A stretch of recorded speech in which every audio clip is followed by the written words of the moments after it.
crazy this scenario sounds, imagine it really happened. What would it be like?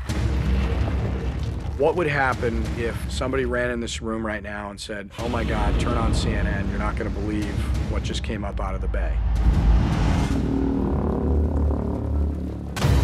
There are certain things that continue to be iconic, and Godzilla, it just stands alone. I grew up loving Godzilla.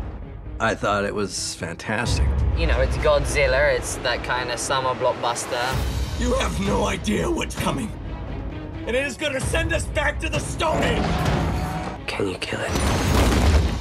The arrogance of man is thinking nature is in our control.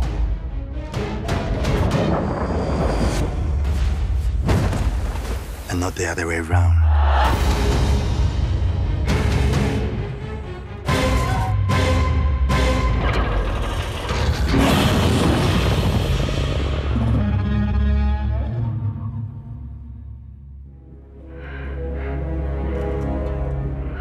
Some kind of fossils, right? I've been digging holes for 30 years. I've never seen anything like it. I think if you went around the world with like a silhouette of any character you could ever think of, I think probably one of the most recognizable that the whole world would spot is Godzilla. Hey guys, you gotta see this.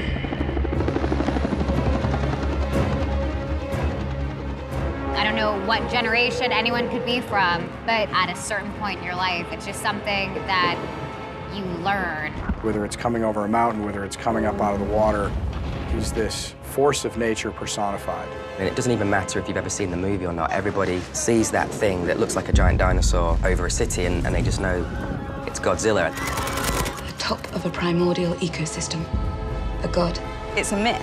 and that's why it survived, because the great myths is part of our DNA. There's something about Godzilla as a force of nature, as a harbinger, you know, of our meddling with nature, you know, that is incredibly resonant today. Because the stories are about our relationship to these iconic, symbolic creatures. And they've lasted for such a long time. Really? You knew about this thing, the whole time? The brand of Godzilla has been around a long, long time. The first movie came out in 1954. Original one was not just a Godzilla movie, but a film that raised the question that the Japanese society was grappling at the time. And it's one big metaphor for Hiroshima. The fact that Japan made this film 9 years after the bomb and brought this metaphorical creature to our consciousness, that's why it had such lasting power.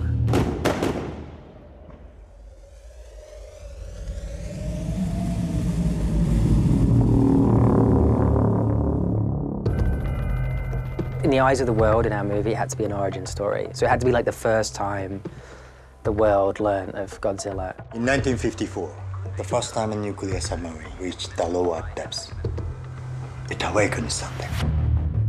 At the start of the film, an American family have had to move to Japan for the father's work. I need to know that it's not the sensors. My guy, Joe Brody, he's a nuclear physicist. Joe is very, very good at his work, and he sees an anomaly in some sound patterns that others are trying to write off as earthquakes, and the data doesn't support that. There's something more here. Oh my God. And there is an incident in Japan, and it completely destroys the family.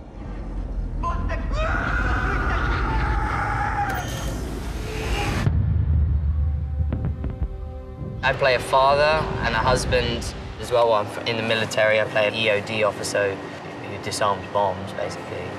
My character is having a struggle because he lost his mother and his father hasn't really been the same since. Joe's been arrested in Japan. And just when he gets off of a call of duty, he has to go and try to help. All these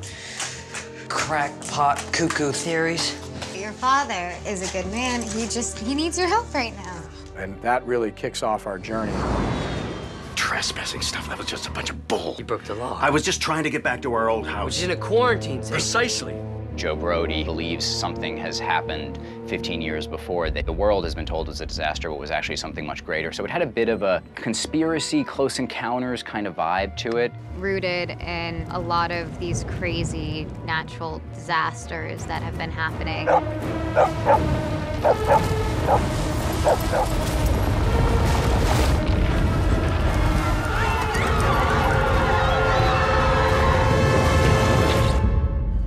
You are not fooling anybody when you say that what happened was a natural disaster.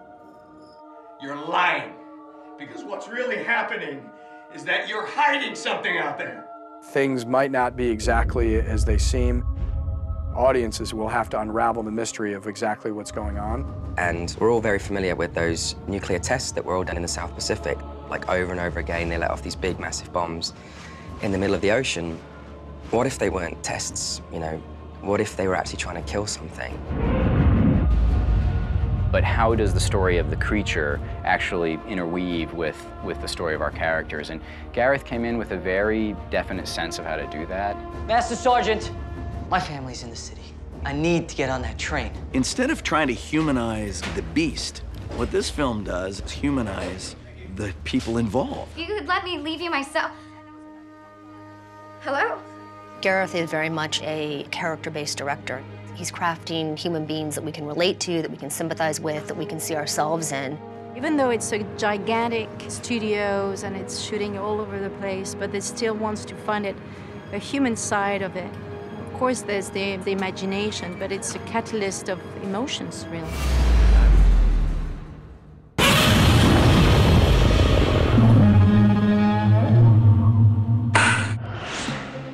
มาร่วมสนุกกับกิจกรรมฉายหนังรอบพิเศษกันดีกว่านะครับ M คัดร่วมกับ 20th Century Fox Marvel และโรงภาพยนตร์ Paragon Cineplex จัดฉายภาพยนตร์รอบพิเศษเรื่อง X-Men Days of Future Past ในระบบ Digital 3D โดยจะฉายในวันพุธที่ 21 พฤษภาคมนี้ 2557 รอบ 20 นาฬิกาณโรงภาพยนตร์ Paragon Cineplex อยากได้ที่นั่งกับรอบพิเศษนี้นะครับผมร่วมสนุกกับการตอบคำถามครับว่าผู้กำกับภาพยนตร์เรื่อง X-Men Days of Future Past คือใครครับข้อ 1 Bryan Singer ข้อ 2 Matthew Vaughn ข้อ 3 Brett Ratner และข้อ 4 Mark Foster ครับร่วมสนุกได้ที่เว็บไซต์นะครับ www.nalun.com และขอบคุณโรงภาพยนตร์ Paragon Cineplex ด้วยครับดูเบื้องหลังไปแล้วเรียบร้อยนะครับมาถึงกติกาการร่วมสนุกจากผู้สนับสนุนใจดีของเราครับสำหรับการร่วมสนุกเพื่อชิงบัตรกำนันจากทาง Hotpot นะครับมีกติกาดังต่อไปนี้เพียงตอบคำถามมาว่าแง่คิดดีๆในวันนี้มาจากหนังเรื่องอะไรตัวเลือกของเราก็คือข้อ 1 คุมบ้าข้อ 2 Noah ข้อ 3 The Railwayman ท่านสามารถส่งคำตอบมาได้ทางเว็บไซต์ www.nalun.com ครับและแง่คิดดีๆจากสัปดาห์ที่แล้วนะครับก็คือการใช้หัวใจทำในสิ่งที่อยากทำไม่ว่าผลจะเป็นเช่นไรสิ่งที่ได้รับคือความสุขที่แท้จริงมาจากเรื่องคิดถึงวิทยาครับขอแสดงความยินดีกับผู้โชคดีดังรายชื่อที่เห็นนะครับกับของรางวัลจาก Hotpot ครับ M คัท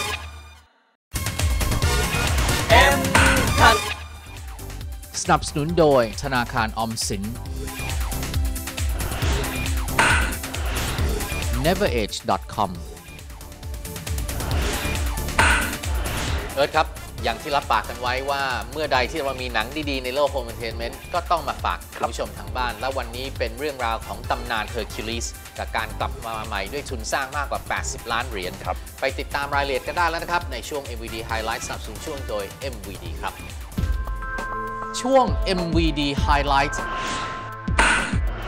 สนับสนุนโดยบริษัท MVD จำกัด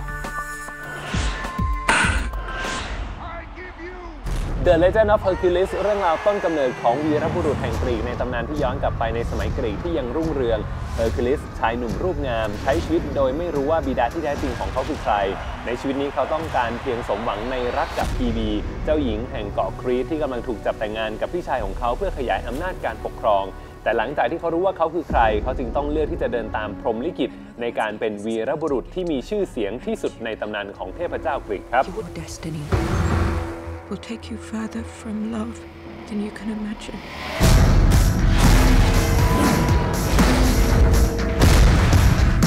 Tomorrow, Hercules will be but a memory.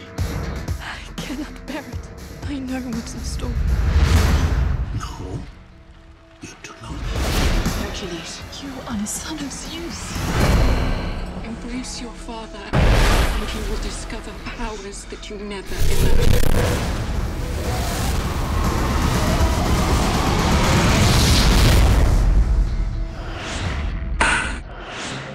มาร่วมสนุกเพื่อชิงรางวัลจากหนังเรื่อง The Legend of Hercules กันนะครับคำถามมีอยู่ว่านักแสดงคนใดรับบทเป็น Hercules มีตัวเลือกให้เช่นเคยระหว่างข้อ 1 Keelan Lutz หรือข้อ 2 Scott Adkins ถ้าอยากร่วมสนุกนะครับท่านสามารถโทรเข้ามาตอบคำถามได้ทางหมายเลขโทรศัพท์ 0815514647 เราให้เวลาคุณผู้ชมโทรเข้ามาได้แต่ตอนนี้จนถึง 1 ชั่วโมงหลังรายการจบเท่านั้นนะครับเฉลยคำถามจากสัปดาห์ที่แล้วนะครับกับการชิงรางวัลจากเรื่องตี 3 คืน 3 3D ครับผมที่ถามไว้ว่าเรย์แมคโดนัลด์แสดงในตอนที่มีชื่อว่าอะไรนะครับคำตอบที่ถูกต้องก็คือตอนคืน 3 ครับขอแสดงความยินดีกับผู้โชคดีนะครับดังต่อไปนี้ที่ได้รางวัลจาก MVD ไปครับมาร่วมสนุกกับกิจกรรมลุ้นรับบัตรชมภาพยนตร์กันดีกว่านะครับเพียงตอบคำถามมาว่าคุณชื่นชอบตัวละครตัวใดในกลุ่ม X-Men มากที่สุดท่านสามารถส่งคำตอบพร้อมกับชื่อที่อยู่และเบอร์ติดต่อของคุณมาที่ tv.mcut@yahoo.com นะครับผู้โชคดีจะได้รับบัตรชมภาพยนตร์ฟรีที่เครือโรงภาพยนตร์ Major Cineplex ครับสนับสนุนโดย AJ DVD Home Theater และช่วงท้ายเหมือนเดิมเช่นเคยครับแง่คิดดีๆจากหนังเรื่องอะไรครับมาจากหนังที่ยิ่งใหญ่เรื่องหนึ่งที่อ้างอิงมาจากตัวละครหนึ่งในพระคัมภีร์นั่นคือหนังเรื่องโนอาห์ที่นำแสดงโดยรัสเซล โครว์ซึ่งมีข้อคิดดีๆดังต่อไปนี้ครับความดีและความเลวมีอยู่ในมนุษย์ทุกคนเพียงแต่เราจะเลือกให้สิ่งใดทำให้ชีวิตของเราดีที่สุดจะคิดจะทำอะไรไตร่ตรองด้วยนะครับผมแต่ถ้าน้องๆเด็กๆที่ไม่ค่อยแน่ใจครับปรึกษาผู้ใหญ่ผู้รู้คุณพ่อคุณแม่หวังดีกับเราตลอดหมดเวลาแล้วครับขอบคุณสถานที่ถ่ายทำด้วยนะครับพารากอนซีนิเพล็กซ์โรงภาพยนตร์ในเครือเมเจอร์ซีนิเพล็กซ์ที่สยามพารากอนนะครับชุดพิธีกรขอบคุณลาคอสและขอบคุณคุณผู้ชมด้วยสำหรับการติดตามครับสัปดาห์หน้านะครับพบเรา2พี่น้องได้นะครับเวลาเที่ยงคืนนะครับทาง Modern Night TV กับรายการ M-Cut คืนนี้ขอให้ทุกท่านนอนหลับฝันดีราตรีสวัสดิ์ตื่นขึ้นมาด้วยความแจ่มใสและพละกำลังในการต่อสู้กับวันสุดท้ายแห่งการทำงานในสัปดาห์นี้นะครับราตรีสวัสดิ์ครับทุกท่านครับ Good night ครับ